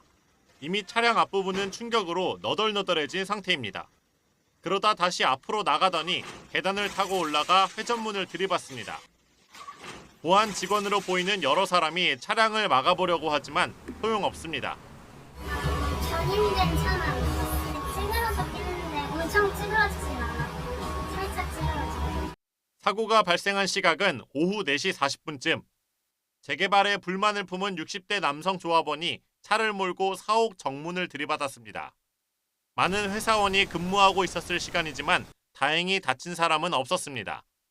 사고를 낸 60대 운전자는 경찰의 현행범으로 체포됐는데 술을 마시거나 마약에 취한 상태는 아니었던 것으로 확인됐습니다. 경찰은 자세한 범행 동기를 조사할 예정입니다. YTN 권준수입니다. 전 펜싱 국가대표 남현희 씨의 조카를 폭행한 혐의와 3억 원대 사기 혐의로 추가 기소된 전청조 씨에게 징역 4년이 선고됐습니다. 재판부는 어린 학생을 협박해 죄질이 나쁘고 전 씨에게 속은 피해자들은 대출까지 받아 돈을 건넸는데 전 씨는 호화 생활을 이어갔다며 양형 이유를 설명했습니다. 김희영 기자입니다. 전 펜싱 국가대표 남현희 씨의 전 연인 전청조 씨. 남 씨의 중학생 조카를 때리는 등 학대한 혐의와 7명을 상대로 3억 원대 사기를 벌인 혐의로 지난 5월 추가 기소됐습니다. 전 씨는 지난해 8월 남 씨 조카를 어린이 골프채 손잡이로 때리고 같은 해 4월 용돈을 달라고 하자 협박성 문자를 보낸 혐의로 재판에 넘겨졌습니다. 또 재벌가의 숨겨진 아들인 척하며 3명에게 1억여 원을, 여성 승마 선수 행세를 하며 데이트 앱으로 만난 남성 4명에게 2억여 원을 뜯어낸 혐의도 받습니다. 1심 재판부는 전 씨에게 징역 4년을 선고하고 아동학대 범죄 예방 프로그램을 40시간 이수하라고 명령했습니다. 재판부는 전 씨가 어린 학생을 훈계한다면서 위험한 물건으로 폭행하고 신고하지 못하도록 협박해 죄질이 나쁘다고 지적했습니다. 또 동종범죄 누범 기간인데도 재력가인 것처럼 신분을 속이고 피해자들이 가진 돈뿐 아니라 대출까지 받아 건네는 등 이중으로 피해를 입었는데도 전 씨는 그 돈으로 호화 생활을 이어갔다고 질타했습니다. 다만 전 씨가 범행을 인정한 점은 고려했다고 덧붙였습니다. 항소 가능성은 굉장히 높지 않을까라는 생각이 들고요. 전청조 피고인이 그동안 언론 보도를 통해 알려진 바와 같이 현재 자력이 없어요. 그러다 보니까 모든 범행은 인정하지만 돈을 다 써버렸기 때문에 돈이 없다. 이런 입장이어서 피해 회복이 되지 않을 부분들 이런 것들은 양형에 굉장히 불리하게 작용할 것으로 보이고 이와 별개로 전 씨는 재벌 3세처럼 행세하며 30억 원대 사기 행각을 벌여 1심에서 징역 12년을 선고받고 항소했습니다. 경찰은 전 씨의 사기 공범 의혹을 받은 남 씨에 대해서는 혐의가 없다며 불송치 결정을 내렸지만 검찰은 재수사를 요청했습니다. YTN 김희영입니다. 지난해 성탄절 새벽 서울 도봉구의 한 아파트에서 담뱃불을 제대로 끄지 않아 다수의 인명피해를 발생시킨 70대 남성에게 금고 5년이 선고됐습니다. 이현정 기자가 보도합니다. 지난해 성탄절 새벽 서울 도봉구 방학동에 있는 27층짜리 아파트 3층에서 불이 나 순식간에 번졌습니다. 당시 생후 7개월 된 딸을 안고 뛰어내렸다가 숨진 아버지, 가족을 먼저 대피시킨 30대 남성 등 3명이 숨지고 26명이 다쳤습니다. 불은 방에서 7시간 동안 담배를 피운 A씨가 버린 꽁초에서 시작된 것으로 조사됐습니다. 불씨를 제대로 끄지 않아 주변에 있던 쓰레기 봉투 등에 옮겨 붙은 것으로 파악됐습니다. A씨는 중과실치사상 등의 혐의로 재판에 넘겨졌습니다. 1심 재판부는 검찰이 요청한 대로 법정 최고형인 금고 5년을 선고했습니다. 재판부는 A씨가 담뱃불을 완전히 끄지 않아 불이 났고 현관문을 열어 연기를 번지게 해 피해를 키웠다고 지적했습니다. 또 화재가 발생한 걸 확인한 뒤에도 신고 등의 조처를 하지 않아 중대한 과실이 있다고 봤습니다. 이와 함께 참혹한 결과를 만들어 놓고 유가족의 피해 회복을 위해 노력하기는커녕 책임을 회피하고 용서받지도 못했다면서 엄중한 처벌이 필요하다고 말했습니다. 담담한 표정으로 선고 결과를 듣는 A씨를 앞에 두고 방청석에 있던 유족은 흐느꼈습니다. 그러면서도 최선을 다해줘 감사하다며 재판부를 향해 고개를 숙였습니다. 소중한 아들을 하루아침에 잃은 아버지는 A씨에게 사과도 받지 못했다며 울분을 토했습니다. 자식을 잃은 심정은요, 피가 말라요. 7개월도 잠을 못 자고 있어요. 근데 반성은 하긴 안 해요. 앞서 A씨는 담배를 재떨이에 비벼 껐다며 혐의를 부인했지만 재판부는 수사기관의 합동감식 결과 등을 바탕으로 받아들이지 않았습니다. YTN 이현정입니다. 송유관을 노린 기름절도단이 붙잡혔습니다. 이 가운데는 한국석유공사 출신 직원도 포함됐다고 하는데요. 이런 사례가 이번이 처음은 아니죠. 반복되는 기름절도, 과거에는 어떤 일이 있었는지까지 전문가와 알아보도록 하겠습니다. 이용혁 건국대 경찰학과 교수 전화로 연결돼 있습니다. 자, 교수님 나와 계시죠? 네, 안녕하십니까? 네, 자, 충남 천안에서 기름 훔치려던 일당이 적발이 되는데요. 먼저 어떤 내용인지 설명을 좀 해주시죠. 네, 간단히 말씀드리면 먼저 그 창고 건물을 빌려서 삽과 곡괭이를 활용해서 9명이 기름을 훔친 도유단 사건이다 이렇게 요약할 수가 있는데요. 네. 그 먼저 그 창고를 빌린 다음에 냉동 저장 시설로 위장을 하고 간판은 이제 물류센터로 이렇게 걸어놓은 거죠.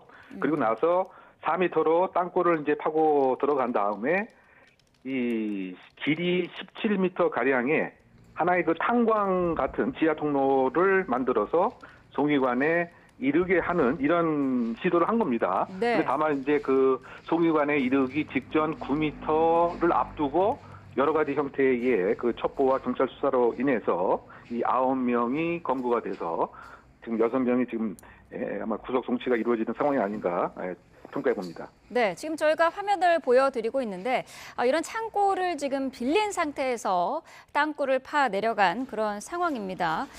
이게 어떤 도구로 팠는지 또 얼마 동안 팠는지도 궁금한데요. 이런 거에 대한 내용은 나왔습니까? 네, 대략 한 4개월 정도 이 작업을 했다라고 지금 평가할 수 있을 것 같고요. 네. 또 그 방법에 있어서는 상당히 그 지능적인 방법을 쓴 거죠. 왜냐하면 이 이른바 이 작업 또는 공사 상황에서 소음이 발생할 것을 생각을 해서 이 기계로 이렇게 굴착을 해서 뚫고 나가는 방법이 아니고 네. 삽과 이제 곡괭이를 이제 사용해서 이 전진을 한 것이고요. 또 혹시 있을 수도 있는 여러 가지 사고를 아마 예상한 것 같은데 왜냐하면은 그 유증기 등에 의해서 또 폭발도 있을 수가 있기 때문에 그래서 실내에 심지어 그 환풍기까지 이 설치를 한 뭐 이런 작업을 한 것 같은데요. 네. 그 과거 같은 경우에는 심지어 이 곡괭이가 아니고 심지어 그 손으로 파거나 호미로 팠던 그런 사례도 있긴 합니다.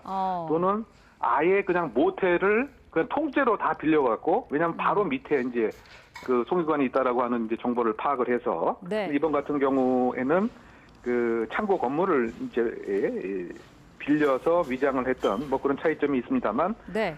이 성공은 뭐 하지는 못했지만 근데 그게 이제 수사가 적극적으로 이루어지게 된 것이 그 한국석유관리원에서 아마 제보를 받아서 이 제보가 경찰에 전달이 됐고 경찰이 이 땅을 나름대로 스캔을 해서 이것은 상당히 그 수상하다라고 해서 네. 이 4개월 동안 이 작업에 있어서의 그 9명에 대한 그 도유단 왜냐하면 기름을 훔치는 그 범죄 집단이기 때문에 네. 왜냐하면 이와 같은 경우에는 1인이나 2인의 이러한 그 개인 단독 범행으로 착수하고 성공하기는 상당히 어렵죠. 왜냐하면 정보가 있어야 되고 기술이 있어야 되고 어디에 송유관이 있느냐, 송유관 시설은 어떻게 지금 운영되고 있느냐 이런 그 정보가 분명히 있어야 되기 때문에 네. 그래서 이번에 지금 그 검거된 그 총책 역시 이와 같은 이제 기름 절도를 과거에도 했었고 이것 때문에 출소를 형을 보고를 하고 출소한 지 얼마 안 된 상태에서 이 사건을 바로 또 하게 된 거죠. 네. 그래서 그 공범들을 여기저기 이제 수소문을 그 해서 뭐 기술자도 포함이 되어 있고 현장 관리하는 사람 또 심지어 이거를 나중에 결국은 이제 유통을 해야 되니까 그 유통책도 확보를 하고 네. 또 이번 사건의 그 특이점은 이 장소에서 얼마 떨어져 있지 않은 곳에 주유소까지 미리 지금 뭐 임대를 해놓은 것으로 지금 나오고 있습니다. 그렇다고 본다면 이 사건 착수 전에 아주 그 치밀한 계획적인 정황이 아주 역력한 거죠. 그래서 네. 역할 분담, 그 다음에 이것이 성공했을 때 그러다 본다면 일단 주유소에서 판매를 하고 아마 이런 같은 경우에는 전국적인 또 다른 이른바 그 작물압이 네트워크가 있기 때문에 싼 값으로 기름을 이렇게 배포하려고 했던 그런 상황으로까지 지금 뭐 추정이 가능하지 않는가 예상해 봅니다. 네. 자, 무려 9명이 지금 붙잡힌 상황인데 피해자 가운데 전직 공무원도 포함이 돼 있다고요? 네, 지금 전 석유공사 직원이 2명이나 이제 포함이 되어 있는 것으로 알려져 있는데요. 네. 그 한 명은 이 석유공사에서 일정한 기술을 담당을 했던 사람을 알려져 있고 또 한 사람은 현장 관리 책임을 맡고 있는 것으로 지금 알려져 있는데요. 네. 제가 아까 설명드린 바와 같이 이 설치 기술자가 있어야 되고 또 불착 사업자에 대한 전반적인 관리도 있어야 되다 보니까 나름대로 일정한 전문적인 식견이 있어야 이 사업과 이 범죄가 가능하기 때문에 네. 그래서 아마 그런 측면에서 그 전문적인 기술에 대한 역할을 상당히 안타깝게도 전직 석유공사 직원이 역할을 분담한 것이 아닌가 그 생각이 되고요. 네. 그 과거의 그 유사한 사례에서는 저 석유공사 직원 아니고 예를 들면 그 대한 송유관 공사라고 하는 또 공사도 있는데요. 네. 그것도 역시 이제 그 전문성이 있는 것이죠. 그래서 그와 같은 이제 과거에는 이제 또 대한 송유관 공사 직원이 이와 같은 범죄에 가담한 사례도 있었던 것으로 기억합니다. 네. 자, 이런 송유관 절도 사례가 이번이 처음이 아닌데 범행 도중에 송유관이 폭발한 사례도 과거에 있었다고요? 네, 제 기억은 2018년 이제 전북에서 발생한 이제 사건인데요. 네. 이 역시 이제 송유관을 뚫고 나가는 이제 이러한 일을 그 하다가 그 무엇인가 제가 말씀드렸던 이 압력 그리고 잘못 건드렸기 때문에 이 무려 15m에서 30m 가량 이상의 불길이 그 야산에서 치솟게 되었습니다. 네. 그래서 이제 이것을 진화하는데도 무려 이제 4시간 이상 소비가 그 되었었는데요. 그만큼 이제 기름 관련 또 에너지 관련 시설 관련에 있어서의 민감한 부분에 있어서 이게 절도를 시도하다가 그야말로 그 지역에 있는 아주 그 광범위한 화재 발생이라든가 그 폭파까지 또 생각할 수 있는 이런 상당히 그 단순한 절도 범죄를 넘어서서 사회 전체의 그 안녕과 그러한 질서를 위할 수 있는 그런 파생적 범죄 가능성에 있어서 더 비난 가능성이 있는 상황이 아닌가 생각합니다. 네, 사실 적발되지 않은 경우도 많을 것 같은데 송유관을 노리는 범죄가 끊이질 않는 이유는 어디에 있을까요? 가장 큰 것은 아무래도 성공을 하게 되면 이 아주 엄청난 수익을 얻을 수 있다라고 하는 뭐 그런 것 때문이죠. 네. 바꿔 얘기하면 이제 우리나라 같은 경우에 그 에너지 빈국이라고 이렇게 얘기하죠. 즉, 뭐 석유 같은 것은 뭐 100% 다 수입을 하기 때문에. 네. 더군다나 지금 예를 들면 이제 러시아 우크라이나 전쟁 또 각 나라에서의 에너지 자원 경쟁에 있어서 이 석유라고 하는 것은 그야말로 그 아주 그 중요한 국가의 그 혈맥의 아주 중요한 그 요소이기 때문에 네. 이 상태를 장악을 해서 싼 값으로 팔게 되고 더군다나 그 석유에 대한 수급이 상당히 요구되는 이런 상황에서는 이 기름값이 또 올라가면 그걸 거꾸로 이용해서 이익을 취할 수 있는 간단히 얘기하면은 그 판매하여 큰 수익을 얻을 수가 있다고 하는 점이고 네. 그 설령 처벌을 받는다라고 해도 지금까지 결과에 의하면 뭐 한 1년, 2년 정도에 불과하기 때문에 그것을 아하. 뭐 이익을 감가상각해 보면 훨씬 수지 맞는 사업이 될 수 있다고 하는 이런 점이 하나 이유가 될 수 있고요. 또 그 두 번째는 아무래도 송유관이라고 하는 것이 지하에 매설돼 있거나 네. 조금 잘 안 보이는 곳에 뭐 도심이라고 하도 결국은 이제 땅 속에 있기 때문에 네. 접근하기에 상당히 그 용이하고 무엇인가 성공할 수 있다라고 하는 가능성. 왜냐하면 기술자가 분명히 송유관이 어느 곳에 있는 것을 알고 있고 만약에 감지만 않는다라고 한다면 사실상 이제 이 정유 사업, 기름 사업을 그야말로 한 푼 뭐 거의 그 돈을 안 들이고 가성비 높은 그 사업 구조이기 때문에 송유관에 대한 이 도유단 범죄가 끊이지 않는 것이 아닌가 분석해 봅니다. 네, 알겠습니다. 자, 오늘 말씀 여기까지 듣도록 하겠습니다. 이웅혁 건국대 경찰학과 교수와 함께했습니다. 오늘 말씀 감사합니다. 네네. 응급의료 인력 부족 문제가 커지자 정부가 의료기관에 군의관 15명을 파견했습니다. 하지만 군의관들의 업무 범위 등 고려해야 할 부분이 많아 실제 의료 현장에 투입되기까지는 시간이 걸릴 것으로 보입니다. 김기수 기자입니다. 세종의 유일한 지역 응급의료센터를 운영 중인 세종 충남대병원. 이곳 응급의료센터는 전문의 12명이 상주하면서 24시간 운영돼 왔습니다. 하지만 지난달 전문의 1명이 빠지면서 매주 목요일 야간 성인 응급진료가 중단된 데 이어 이달부터는 전문의 4명이 추가로 사직하면서 평일 야간 성인 응급의료가 완전히 멈춰섰습니다. 야간에 응급 상황이 생기면 대전이나 청주, 천안 등 다른 지역으로 이동할 수밖에 없는 상황. 너무너무 걱정되죠, 선생님. 국민들은 다 죽으라는 그런 것 같아요, 나는 진짜. 갑자기 아프면 어디요? 그냥 죽어야죠. 이런 응급의료 공백 우려가 전국 곳곳에서 벌어지자 정부가 세종 충남대병원과 강원대병원, 충북대병원 등에 군의관 15명을 투입했습니다. 세종 충남대병원에는 군의관 2명이 파견됐습니다. 모두 응급의학 전문의로 응급실 의료 공백을 메우기 위해 투입됩니다. 문제는 응급의료 현장에 바로 투입할 수 없다는 겁니다. 응급실에 투입된 군의관들은 어느 수준까지 진료할 수 있는지 등을 확인한 뒤 업무 배정을 받을 것으로 보이는데 병원 측은 실제 진료에 들어가기까진 며칠 걸릴 것으로 보고 있습니다. 게다가 지금까지 빠져나간 전문의 인력보다 투입된 군의관 수가 적어 완전히 정상화되기도 힘들 것으로 내다보고 있습니다.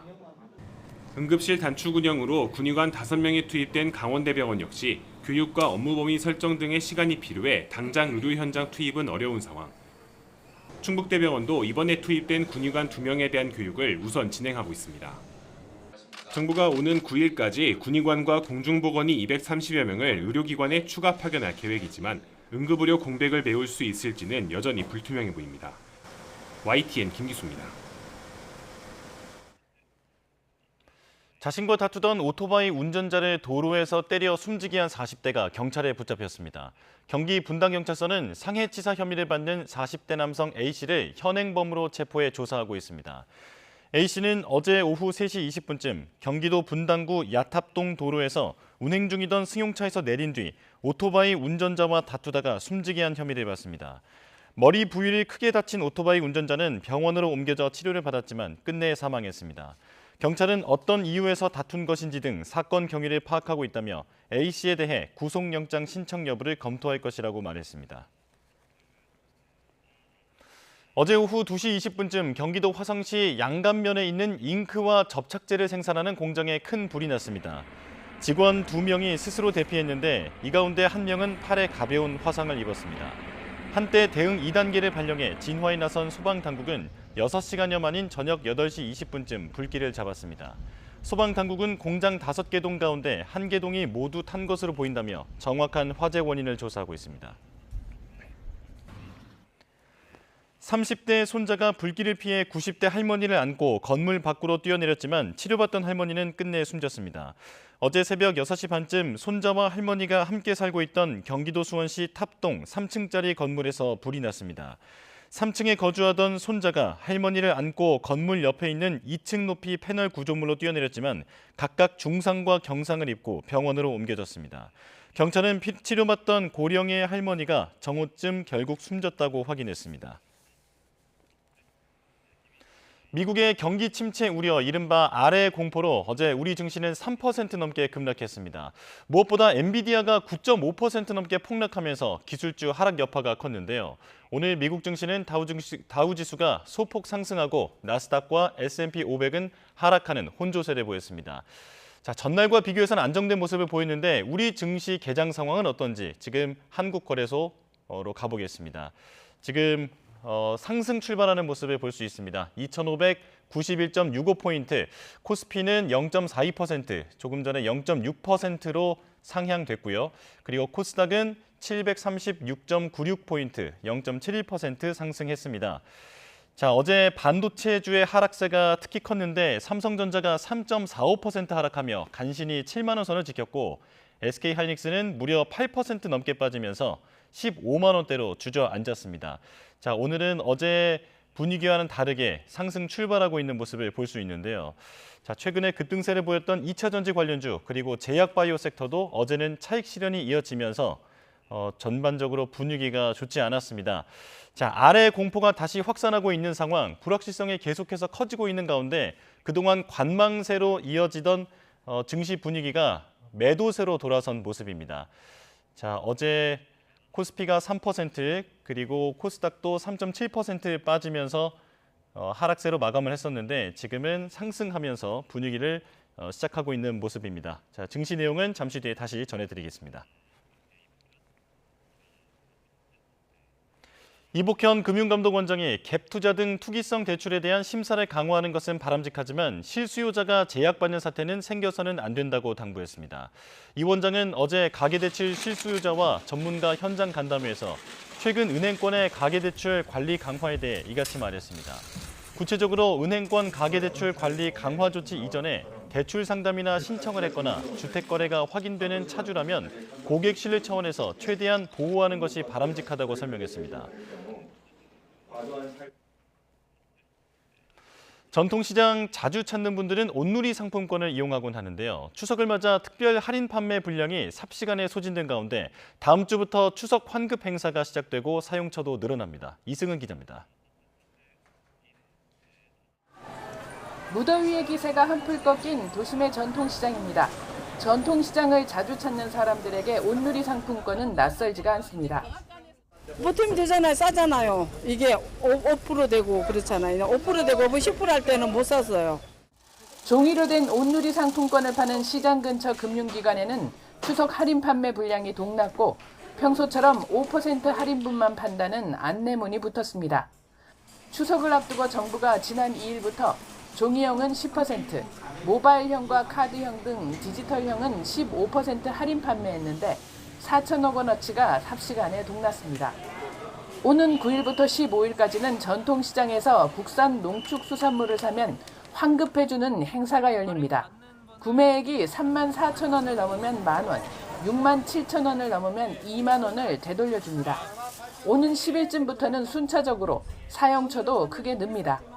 전통시장 안에 있지만 가맹이 제한됐던 한의원이나 방앗간 등 소규모 제조업, 태권도 학원이나 피아노 학원, 노래 연습장 등에서도 쓸 수 있습니다.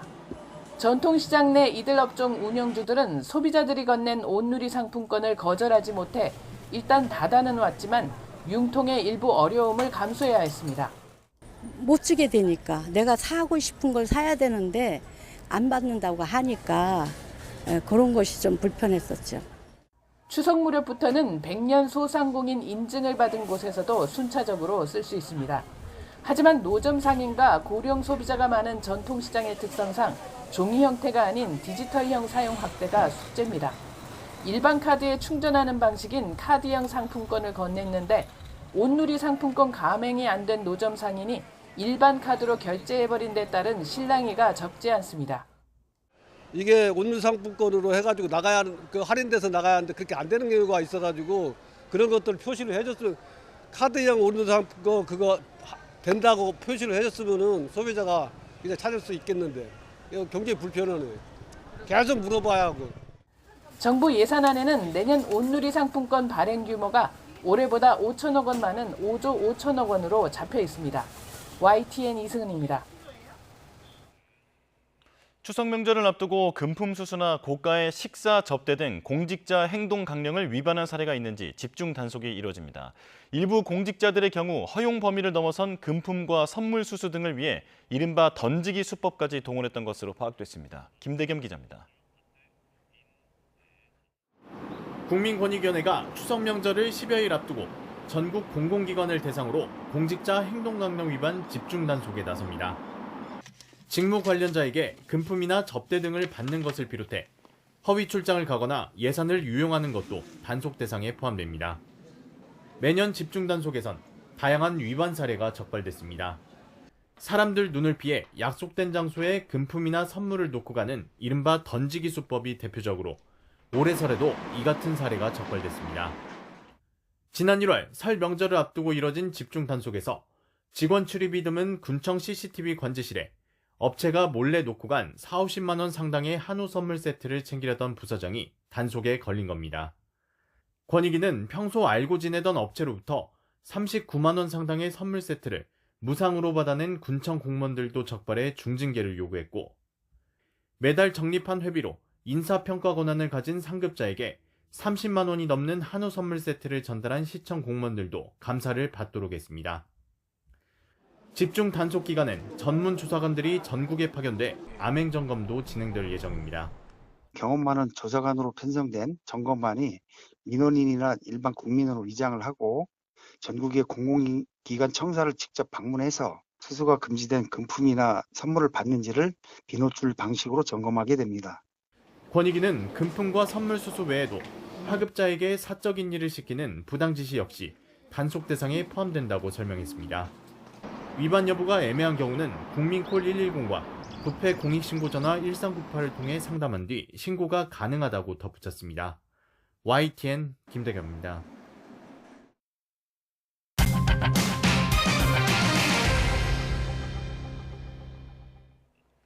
중국에선 9월에도 계속되는 폭염을 식히려 인공 강우 작업을 벌였다가 역풍을 맞았습니다.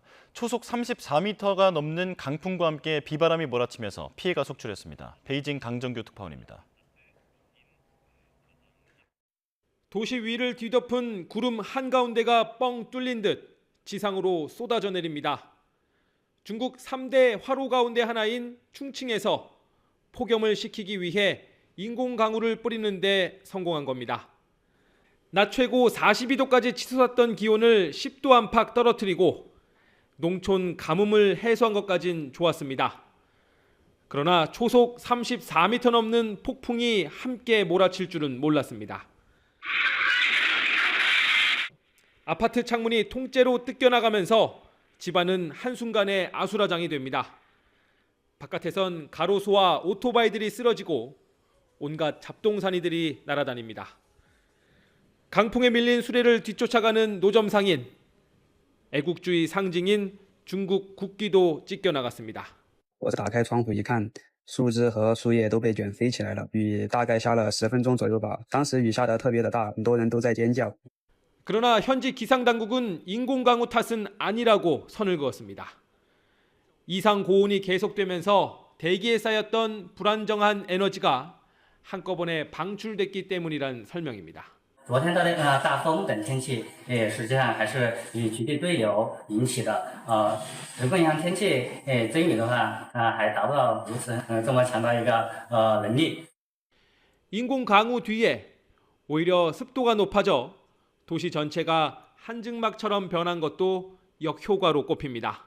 昨天重庆人工降雨，然后下了5分钟的开水，结果今天气温更高。 현지 매체들은 앞으로 열흘 가까이 충칭에 바짝 타들어가는 날씨가 이어질 거라고 예보했습니다. 베이징에서 YTN 강정규입니다. 전 세계가 기후변화로 몸살을 앓고 있습니다. 인도에는 너무 비가 많이 와서, 그리스는 반대로 너무 비가 안 와서 심각한 상황인데요. 전문가에게 자세히 들어보겠습니다. 반기성 YTN 재난위원 연결돼 있습니다. 위원님 나와 계십니까? 네, 안녕하세요. 네. 자, 20년 만에 최악의 홍수가 났다고 하는 인도부터 보겠습니다. 비가 너무 많이 와서 남부 지역 도시가 물에 잠겼다는데 어떤 상황입니까? 올해 6월부터 8월까지 남부지방을 중심으로 이제 강력한 몬순이 이제 북상을 하면서 폭우가 발생을 했죠.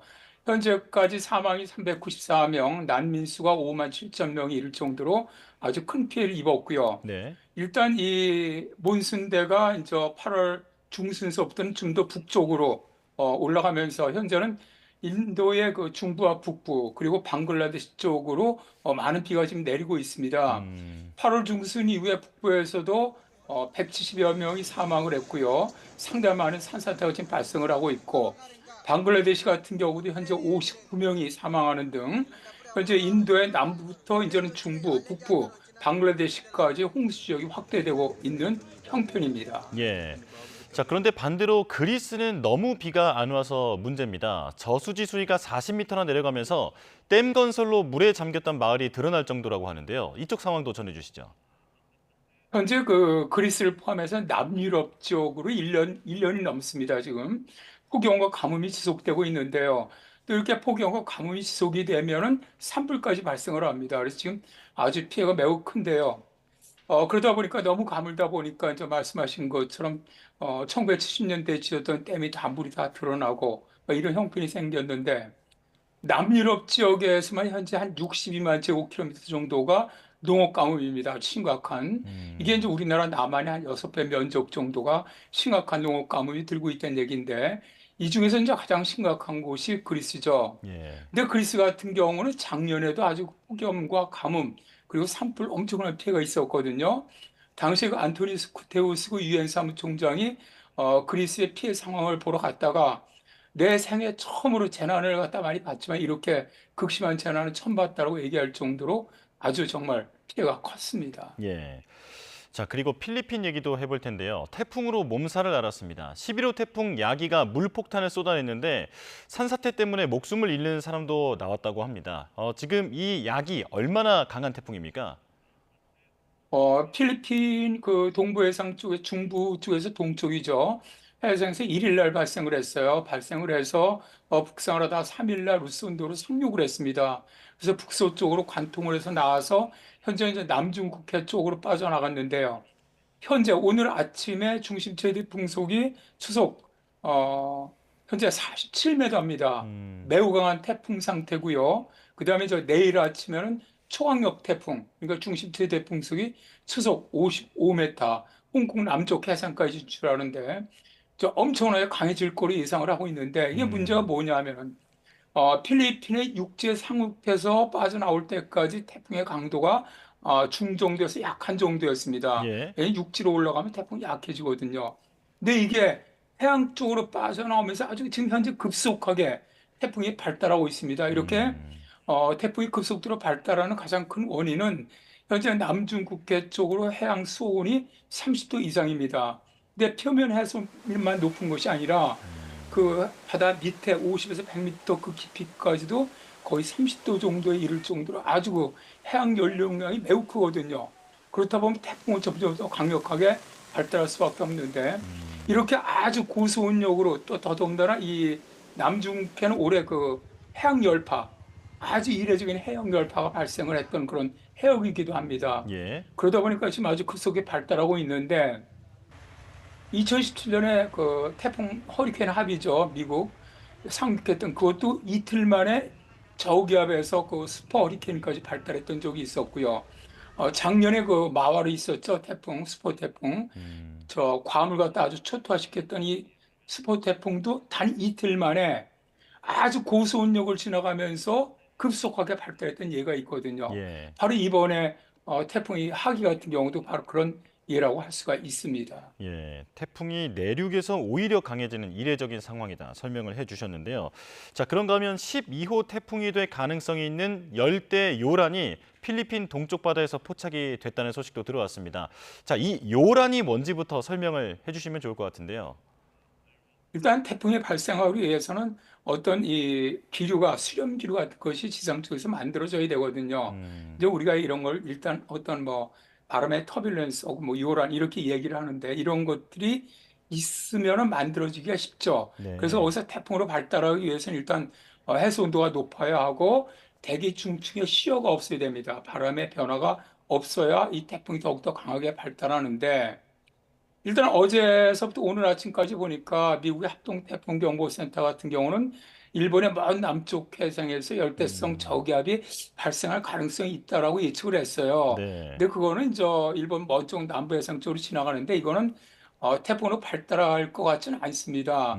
말씀하신 것처럼 필리핀 동쪽 해상에서 7일경 정도의 태풍으로 발생할 것으로 현재 보이는데 예. 현재 많은 모델들이 일단 발생을 해서 대개 한 10일에서 11일 사이에 중국 남쪽으로 상륙하는 것으로 현재는 예측을 하고 있습니다. 우리나라 기상청에 쓰는 킴이라든가 영국 모델 UM, 그다음에 유럽 ECMWF 모델이라든가 미국의 GFS 모델 이런 모든 모델들이 다 그대로 올라오다가 중국 쪽으로 상륙하는 것을 지금 보고 있는데 이렇게 중국 쪽으로 상륙할 수밖에 없는 것은 현재 티베트 고기압이 우리나라 쪽으로 들어오고 있습니다. 그러면 이 기류가 태풍이 올라오는 쪽에서는 동풍으로 바뀌거든요. 동풍이 불게 되면 이 태풍은 우리나라 쪽으로 꺾지를 못하고 동풍을 타고 중국 쪽으로 들어갈 수밖에 없는 거죠.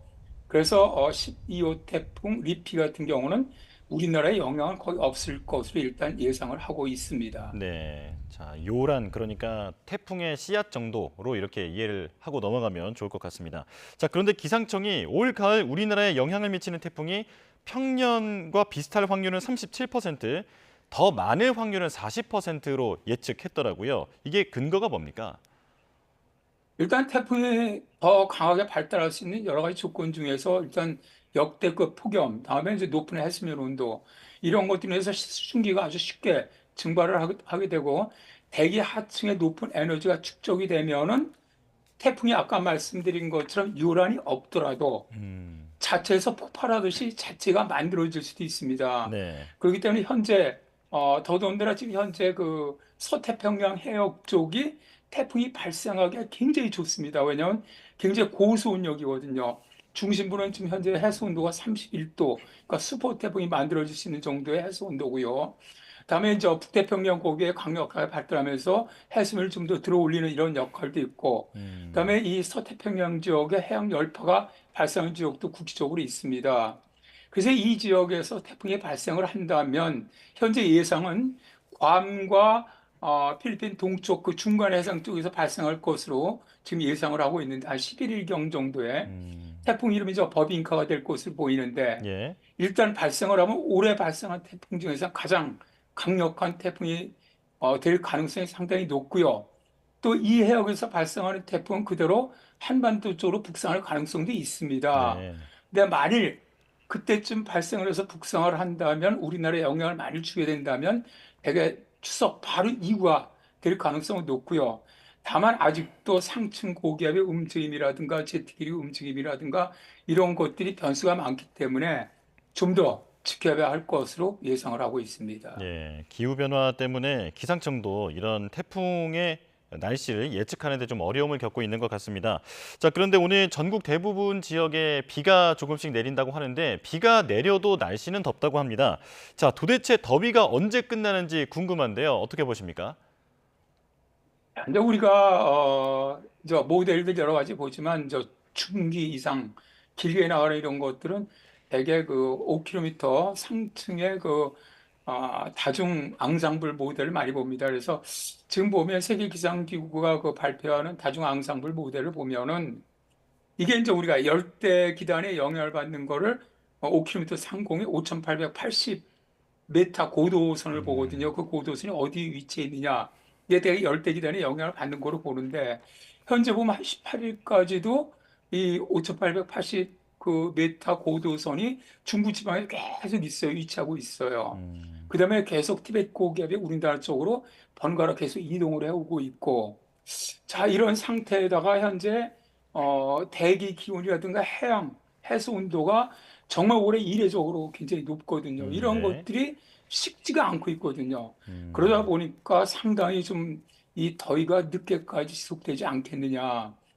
실제 작년도 더위가 늦게까지 갔는데 작년에 폭염이 누그러졌던 게, 그러니까 30도 이하로 내려갔던 게 작년 같은 경우 9월 30일 이후에 30도 이하로 내려갔습니다. 서울 지방이.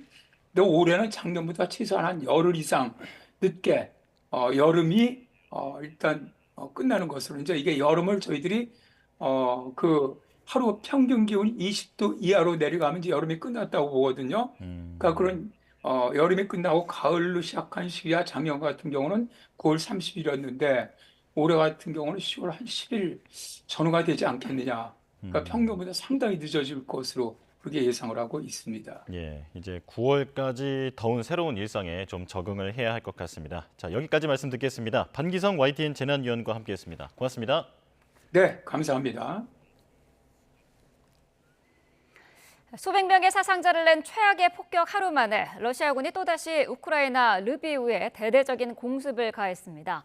젤렌스키 대통령은 대반격에 나서겠다며 개각을 승부수로 던졌지만 러시아 역시 핵 사용을 들먹이며 으름장을 놓고 있습니다. 박영진 기자입니다. 엄청난 폭발음과 함께 화염이 치솟더니 하룻밤새 유네스코 세계문화유산으로 지정된 시내가 폐허로 변해버렸습니다. 건물이 폭발하면서 순식간에 세 딸과 아내까지 온 가족을 잃어버린 남성.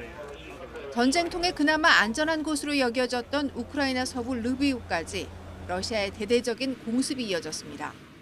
Львів зазнав комбінованої атаки, ракети і дрони. Атаковані були житлові будинки. 올해 최악의 폭격, 우크라이나 폴타바 공습으로 수백 명의 사상자를 낸 지 하루 만입니다. 러시아의 파상 공세 속에 젤렌스키 대통령은 가을 대반격을 예고하며 대규모 개각에 나섰습니다. Нам сьогодні потрібна нова енергія і пов'язані ці кроки, тільки вони пов'язані з посиленням нашої держави на різних напрямках. Міжнародна політика, дипломатія не є виключенням. 라브로프 외무장관은 미국은 러시아의 레드라인을 농담 삼지 말라면서 서방이 제공하는 장거리 미사일에 러시아 본토 공격 가능성에 대해 경고했습니다. Ответ России последует незамедлительно. Я думаю, что многое из этого уже наблюдаете в последние дни. И ответы будут крайне болезненными. 또 서방의 파괴적 행동에 맞서 핵 교리를 개정하겠다며 연일 으름장을 놓고 있습니다. YTN 박영진입니다. 네, 10년 만에 다시 닻을 올린 홍명보호가 오늘 월드컵 3차 예선으로 데뷔전을 치릅니다. 약체로 평가되는 팔레스타인을 상대하는데 홍명보 감독은 가장 중요한 건 승리라고 강조했습니다. 김영수 기자입니다. 운동장을 채우는 기합 소리와 함께 대표팀 선수들이 몸을 달굽니다. 귀국 이후 하룻밤을 보낸 유럽파까지 잔디를 밟고 볼을 돌리며 발을 맞춥니다. 홍명보호 출항을 앞두고 마지막 점검. 피파 랭킹 한참 아래인 팔레스타인을 상대하는 홍명보 감독은 많이 득점하려고 욕심을 내기보단 이기는 데 초점을 맞추겠다고 말했습니다. 일단은 기본적으로 승리에 초점을 맞추겠습니다. 가장 중요한 것은 저희가 첫 경기에서 승리하는 게 가장 전 중요하다라는 생각을 하고 있습니다. 하지만 아직도 잦아들지 않는 비판 여론을 조금이라도 잠재우기 위해선 승점 3점을 넘어서는 압도적인 경기력을 보여줄 필요가 있습니다. 또 10년 동안 성장한 홍명보표 한국 축구가 어떤 것인지 보여주는 것도 숙제입니다. 클린스만 경질 이후 임시 감독 체제에서 버텨온 대표팀 선수들은 준비를 마쳤습니다. 옆에서 자본도 있었고 뭐 그런 것들은 있었지만 선수들은 항상 단단하게 잘 버텨주고 있었고 또 그거를 또 해야 되는 게 또 선수의 임무라고 생각을 하는데 대표팀 감독과 막내로 호흡을 맞췄던 홍명보, 손흥민 두 사람은 10년 만에 다시 만나 서로에 대한 신뢰를 확인했습니다. 어떻게 보면은 저보다도 지금 이제 우리 주장의 역할이 굉장히 더 클 수가 있죠. 물론 지금까지 해왔던 대로 역할을 해줄 거라고 기대하고 있고요. 선장이시기 때문에 부드러워야 할 필요는 없다라고 생각을 하거든요. 또 선수를 또 카리스마로 또 휘어잡는 자세 또 이런 자연스럽게 나오시는 것들이 되게 중요하다라고 생각하는데 선수들이 홍명보 감독은 국가대표팀 사령탑으로 두 번째 데뷔전을 치르는 셈이 됐습니다. 기대가 많았던 10년 전과 달리 우려 속에 출항하는 만큼 첫 단추를 어떻게 끼우느냐가 중요해 보입니다. YTN 김영수입니다. 그룹 BTS의 노래 아이돌 뮤직비디오가 유튜브 조회수 13억 회를 돌파했습니다.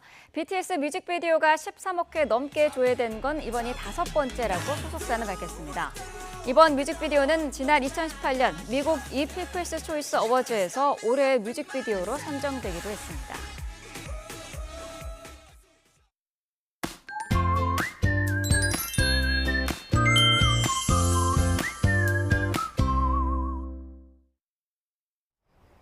고온다 습한 남서풍이 유입되면서 지난 밤사이 서울은 9일 만에 다시 열대야가 나타났습니다. 오늘 낮 동안에는 중서부 지방을 중심으로 산발적인 가을비가 내리겠는데요. 하지만 양이 많지 않아서 후텁지근한 날씨는 계속되겠습니다. 오늘 서울의 한낮 체감 온도는 31도까지 오르겠습니다. 현재 남부지방은 비교적 맑고 중부지방은 하늘에 구름만 많이 지나고 있습니다. 하지만 북쪽에서 비구름이 남하하면서 점차 경기 북부 지역에 영향을 주겠고요. 오후에는 그 밖에 중서부와 제주도까지 비가 확대하겠습니다. 예상되는 비의 양은 5에서 20mm로 밤이면 대부분 그치겠고요. 또 호남 서부에도 밤사이 5mm 미만의 비가 조금 내리는 곳이 있겠습니다. 오늘 중서부 지방은 비가 내려도 체감온도가 30도를 웃도는 곳이 많겠습니다. 서울 한낮 기온 29도, 대전은 32도가 예상되고요. 낮 동안 맑은 날씨가 이어지는 남부지방은 대구 33도, 광주는 32도까지 오르겠습니다. 당분간 한낮 늦더위가 계속되는 가운데 내일은 동해안 지역에 비가 내리겠고요. 그 밖의 지역은 주말인 모레까지 기습적인 소나기가 지날 전망입니다. 오늘 밤부터 남해안과 제주도 해안에서는 너울성 파도가 높게 일겠습니다. 이 지역에 계신 분들은 해안가 접근을 자제하는 등 안전사고에 유의하셔야겠습니다. 지금까지 YTN 윤수빈입니다. 네, 뉴스 속보 한 가지 전해드리겠습니다. 북한이 어젯밤부터 다시 쓰레기 풍선을 띄우고 있는데요. 자, 어젯밤부터 오늘 새벽까지 쓰레기 풍선 420개를 띄운 것으로 지금 합참이 조금 전에 밝혔습니다. 현재까지 서울과 경기 북부 지역에서 20여 개의 낙하물이 확인이 되었고요. 확인된 풍선의 내용물은 종이류, 그리고 플라스틱 병 등 주로 쓰레기이며 분석 결과 안전에 위해되는 물질은 없었던 것으로 합참이 확인을 했습니다. 자, 오늘 9시경부터 또다시 풍선을 북한이 띄우고 있습니다.